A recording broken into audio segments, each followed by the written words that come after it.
Hazviiti. Mbudzi, kutora mbudzi dzangu ini. Ungangotora mbudzi dzasina kupiwa. Ndokubaka iko. Kuba chako chako kwachambiwa iko. Mai nhasi anondibata. Kutora mbudzi dzangu. Ngati munhu mukuru anoita basa rekuba mbudzi dzevanhu. Andoona kunge mwana mudiki ne. Hazviiti. Ngatondipa mbudzi dzangu. Ngandipe mbudzi dzangu.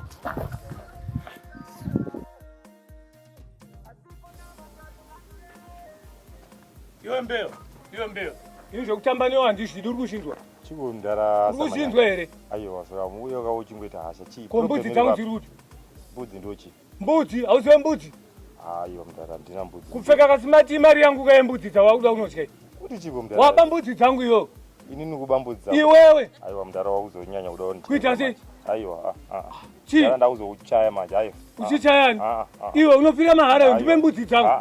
Usade kutemba uroi. Asunungura mbudzi uku Ndiani. Aiwa, atidi kutemba uroi. Asunungura mbudzi uku Ndiani. Tsvaga mbudzi dzako. Wakambopfeka kuda iso iwewe. Aiwa, tsvaga mbudzi dzako. Ndiwe suspect iwewe ndipe mbudzi dzangu.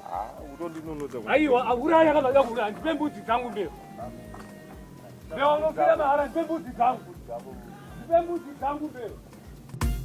Zvinoda kugara uchinyemwerera nguva